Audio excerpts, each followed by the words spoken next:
assaulted after they died. If he is not caught, the FBI says this man will kill again, and soon. What is the motive behind the murders? This expert will take us inside the mind of a serial killer.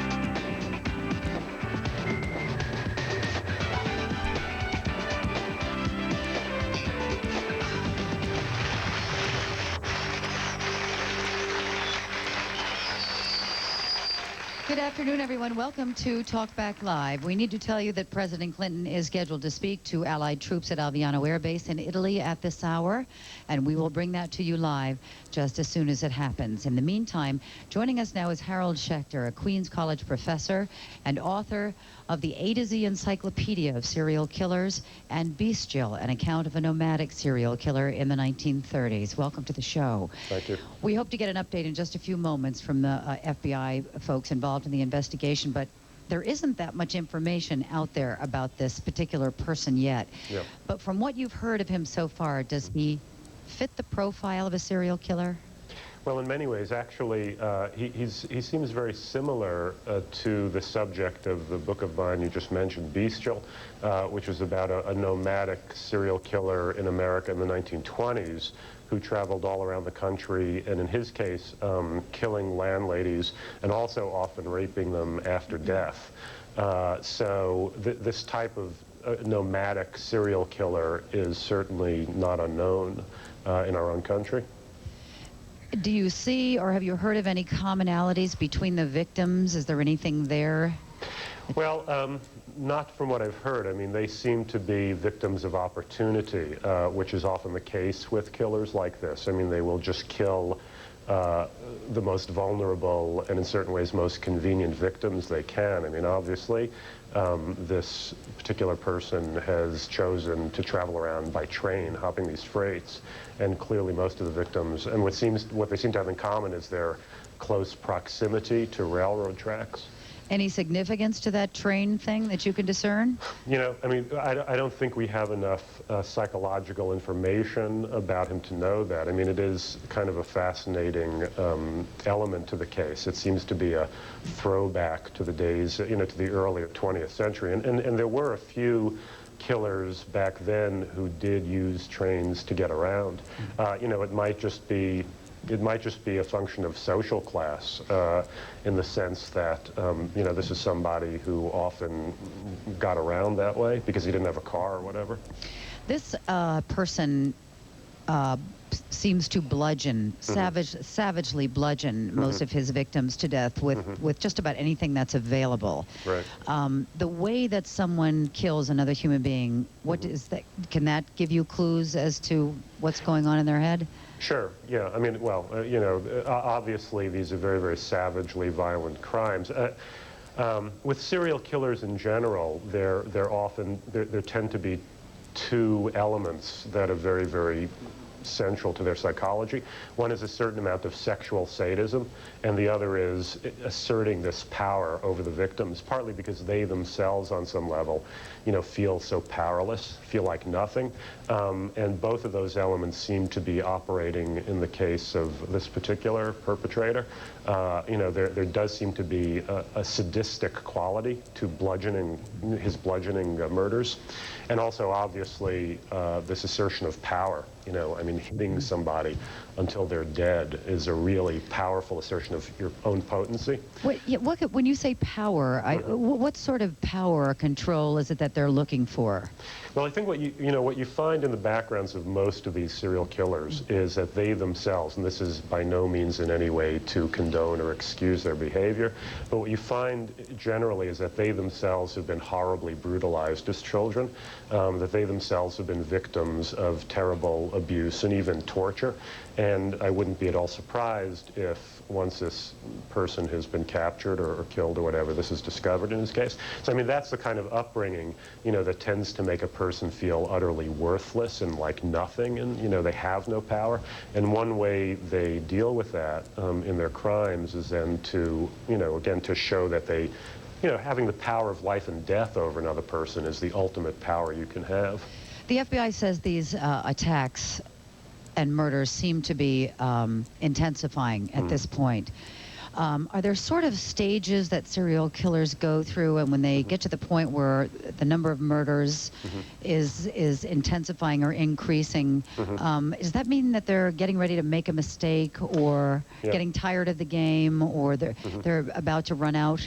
Well, again, you know, you find different patterns. I mean, there are certain serial killers who do everything possible to remain anonymous and unknown and uncaught, you know, for years and years, and some are never caught.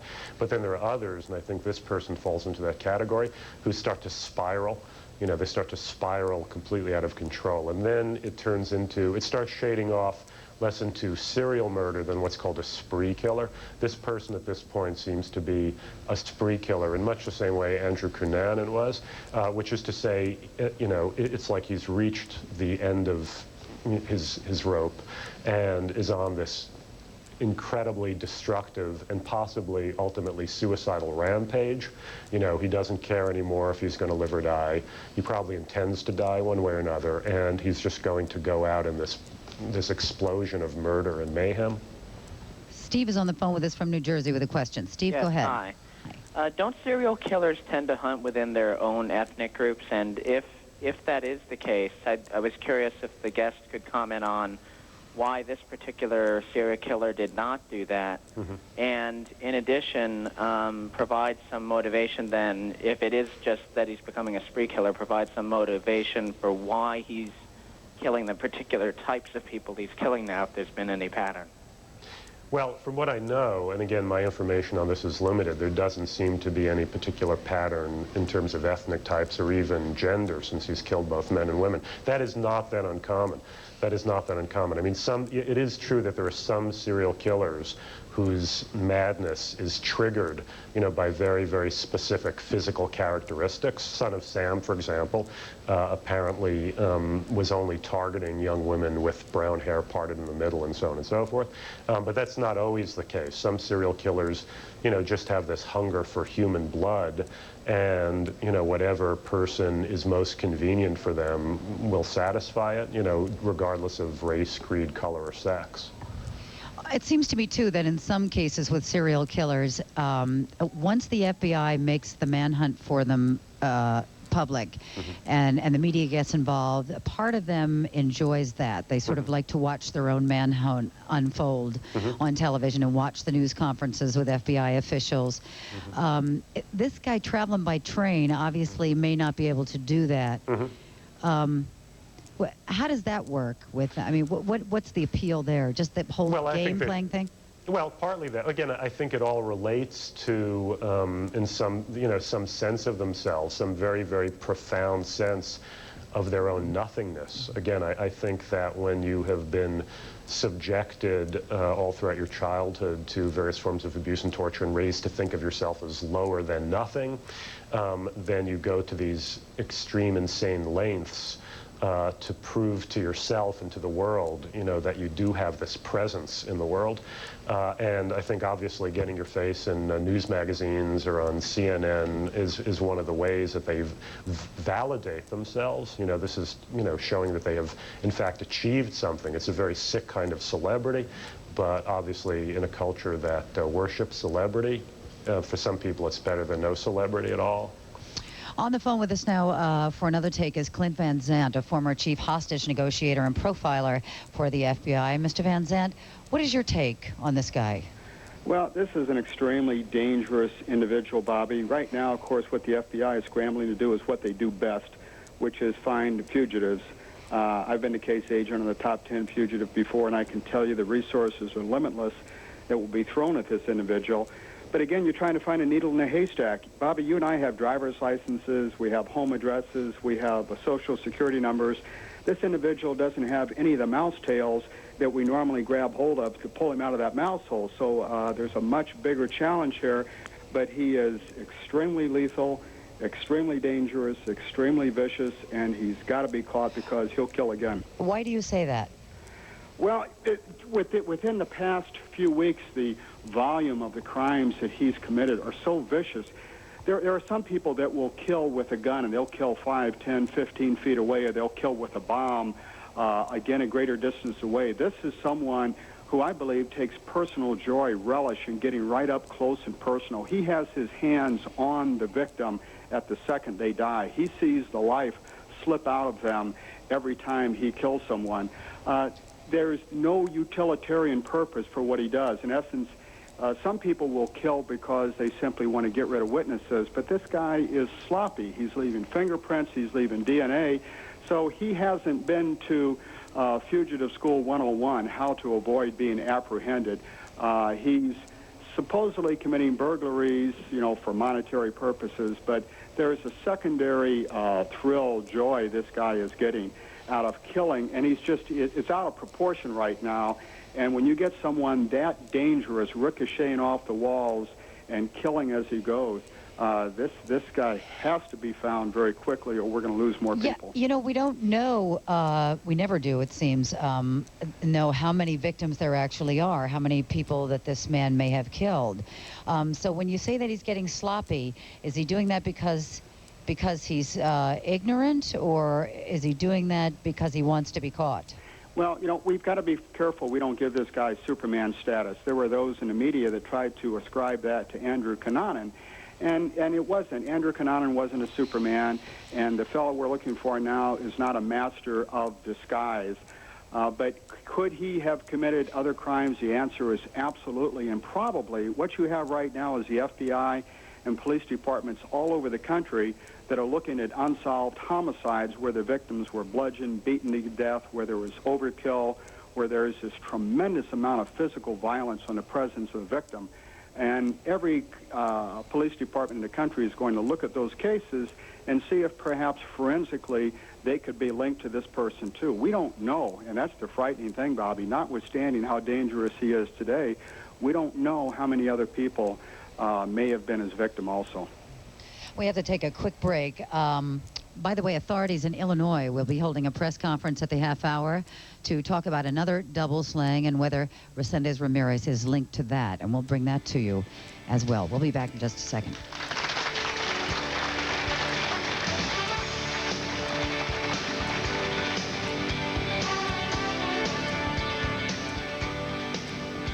Rafael Resendez Ramirez is 39 years old.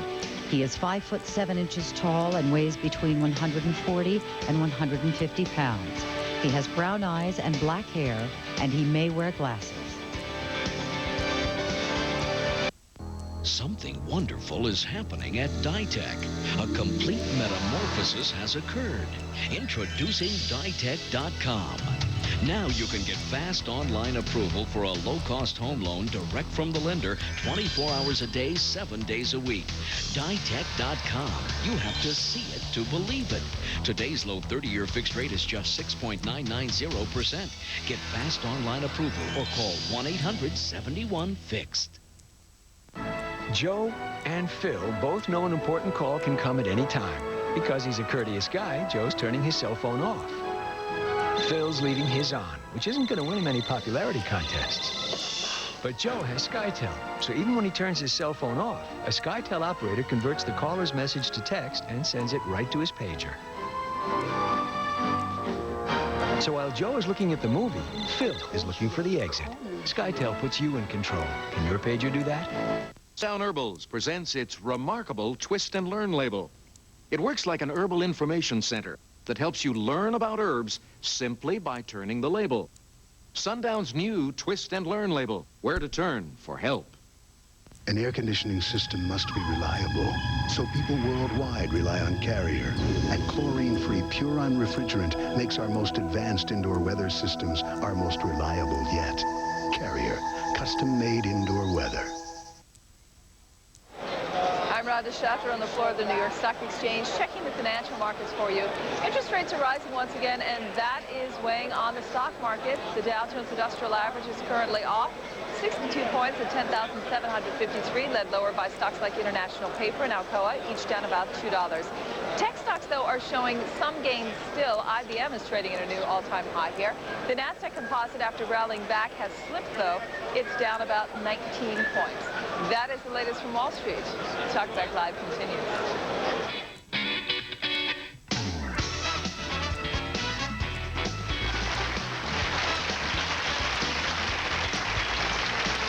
And we're back. We're talking to Harold Schechter and Clint Van Zandt about Rafael Resendez Ramirez, a serial killer that is on the loose, who's on the loose. And we have a couple questions from the audience for our researchers and our profilers. Mike, go ahead. You had a question about motive, I think.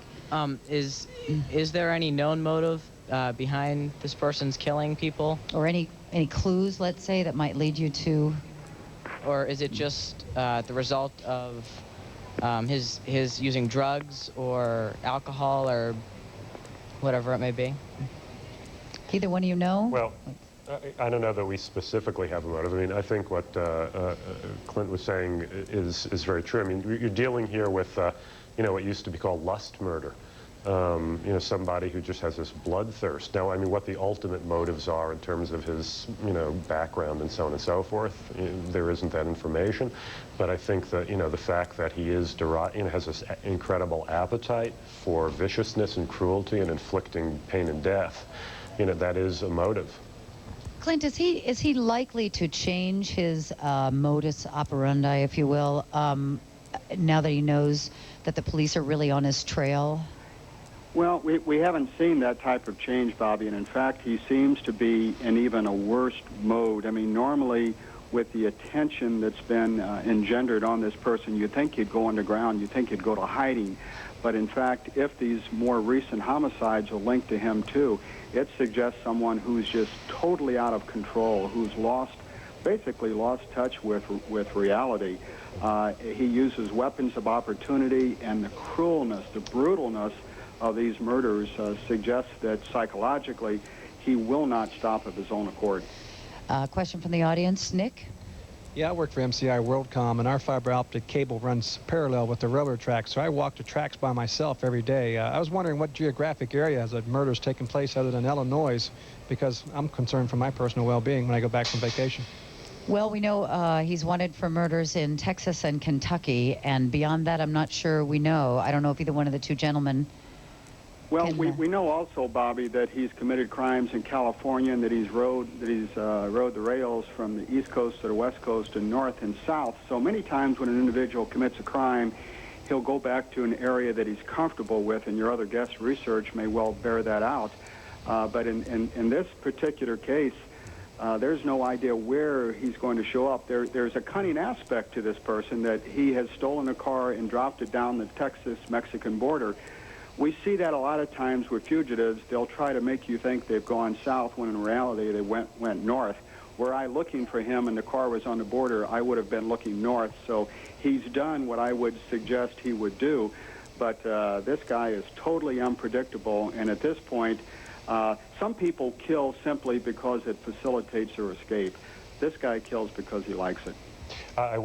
I'd like to add, I mean, in terms of what the gentleman just said, you know, I think there is, as Clint also suggested happened with Cunanan, a tendency also for us to turn these people into almost supernatural boogeymen, you know, and to imagine suddenly they're all over the place and always look over the shoulder. I mean, it's a big country. I think the, you know, actual chances of, you know, any person working near a railroad tracks of actually running into him are probably fairly minuscule. This is not to say people shouldn't be very cautious, but just that I think it's also the case that, you know, we don't want to start turning this guy into a supernatural monster, you know, who's all over the country. Rhonda had a question. Where exactly is he finding his victims, and is there a particular time of day or night that these killings are occurring? Well, from the latest news reports that we have, apparently he just strikes out at any random victims who live near railroad tracks. That's about the only thing they have in common at this point. Day or night, I don't know. I don't know whether we have anything on that at this particular point in time. This guy is known to change his appearance a number of times. Harold, what does that tell you about him? Well, you know, it suggests that, like many serial killers, he, at least in the past, has known what he's been doing. I mean, let's say he's obviously tried at some point to avoid apprehension because he wanted to keep on committing the crimes that he was committing because he was getting gratification from them. You know, that's common with serial killers. They don't really want to be caught. They enjoy what they're doing. They get this very twisted pleasure from it, so they do whatever they can to avoid recognition and capture. Whether that's the case now is a different story. You know, he seems to be undergoing some, as Clint was saying, you know, disintegrative, out-of-control thing where he's just spiraling into this homicidal madness, and at this point he might not be taking any precautions like that. Clint, how do you go about catching somebody like this? How do you start the profile on them? And I'm curious to know whether you talk to other serial killers if you're trying to catch a serial killer. Well, you know, the FBI and other people, we've interviewed serial killers over the years. We have an understanding of what they do when they go into a fugitive status. In this particular case, you know, we're dealing with kind of a subculture too, Bobby. You know, just like if you're in New York City and you go under a bridge, you run into the bridge people who live there. This individual has ridden the rails, so there's kind of a hobo subculture. So law enforcement is looking at them, talk to them, trying to find out anybody who knows this guy. You know, he's got former relatives, but again, we've got no strong hold on him except to understand where he's gone before. That the problem is we're chasing him and we got to get in front of him. Is he, he's a Mexican national. Was he an illegal immigrant, or, because I noticed he had a social security number, but he also had a bunch of alias social security numbers as well. So is he an immigrant? I don't know that. Nobody knows on that? No, I don't know that. I know he's got at least half a dozen personas, identities. Might he head back toward the border? Would that be one place you would concentrate your investigation? You know, it would have been easy when he was in Texas to have slid across the border. I mean, that would have been the logical thing to do. Part of him would have thought, well, the Border Patrol, perhaps the Mexican authorities would be looking for him. So he did what a quasi-cunning person, not a Superman, and I agree, this guy is not a Superman. He's sloppy, he's out of control, he's going to be caught, but he has enough street smarts. He's been out there long enough to realize what he should be doing. But, you know, he was in prison half of his adult life. He missed some classes that he should have taken there. And I think that's part of his challenge right now is where is he going to go? And unfortunately, Bobby, he may not know, and that makes him that much more unpredictable, because if he doesn't know, how can we figure it out? Cecilia, go ahead, your question. He's been in prison for half of his adult life. What was he convicted for, and could he have been held and prevented? Could these additional killings been prevented if it was serious enough to hold him behind bars? Well, again, you know, one, society dictates you serve so many years based upon the crime. He's had weapons-related crimes, firearms-related, drug-related, but no, to my knowledge, nothing related to homicide that has ever been proven in the past. So, you know, he did what society required of him. He served his time and he was released again. I mean, we can't keep everyone in on the potential that they might commit a crime again. Unfortunately, something has happened in this guy's life either 10 years ago, within the last few years, that has set him off, in the last 2 months that has set him off even further. We have a person who's just totally out of control, and he's as dangerous a person as I've ever seen. Do you think he'll be caught? I don't think there's any doubt he'll be caught. The question is just the race is on between him killing other victims and the authorities getting in front of him. I'm sorry, Clint, I've got to interrupt for just a second. We need to go to Natalie Allen at the news desk. Thank you, Bobby. With you now live to Aviano Air Base. President Clinton has just been introduced. He is speaking with the crew members and the pilots who were in the operation over Kosovo.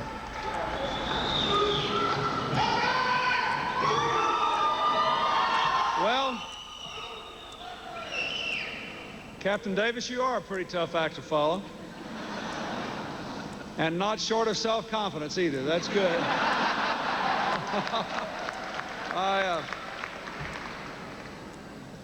I'd like to begin by saying that Hillary and I are delighted to be back in Aviano. We have been here several times to thank you, but never on an occasion more important than this. I thank the Italian Minister of Defense, Mr. Scognamiglio, and his government and his Prime Minister for their leadership, their strength, and their support for NATO during this operation. They have been terrific, and I thank them.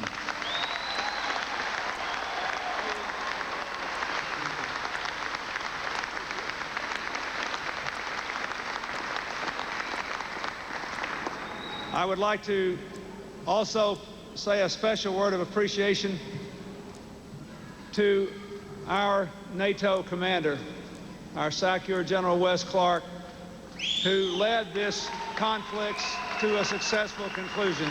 Thank you, General Clark.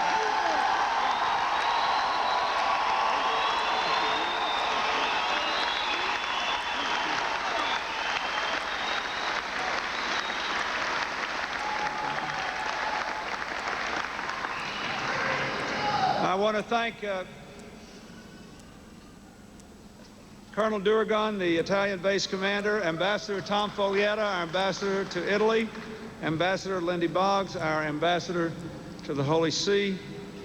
And General Leaf, I want to thank you for your leadership and your remarkable statement here today.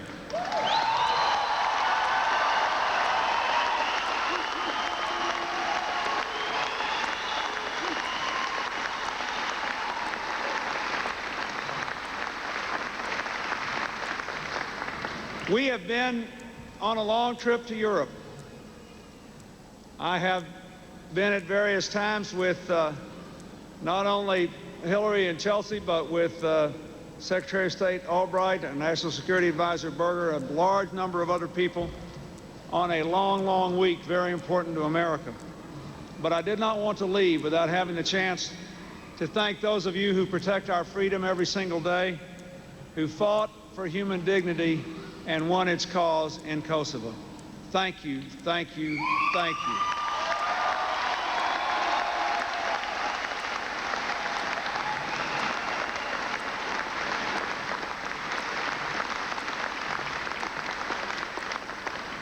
Since the beginning of Operation Allied Force, I have actually traveled to 6 other bases involved in this effort in the United States: Norfolk, Barksdale, and Whiteman in America, Spangdahlem, Ramstein, Ingelheim, and Germany.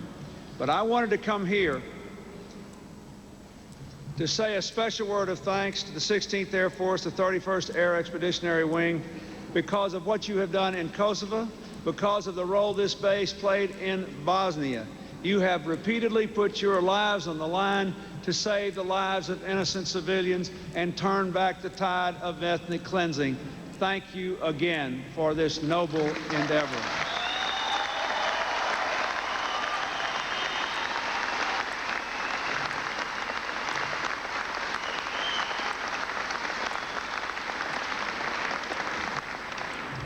In 79 days, you did prove that a sustained air campaign under the right conditions can stop an army on the ground.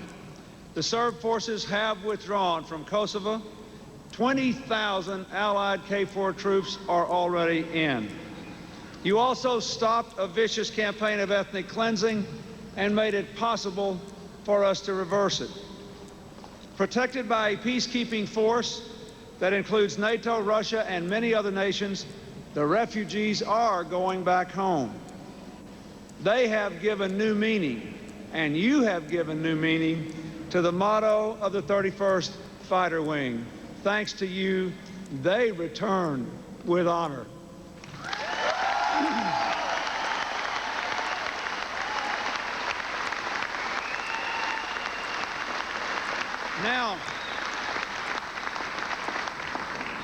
Now that the conflict has been won, it is imperative that we and our NATO allies and the others working with us win the peace.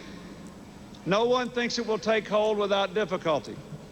As more and more light is shed on those burned villages and even more mass graves than we dared to imagine, we become more and more appalled by the dark vision of Mr. Milosevic, and more certain we were right to stop it.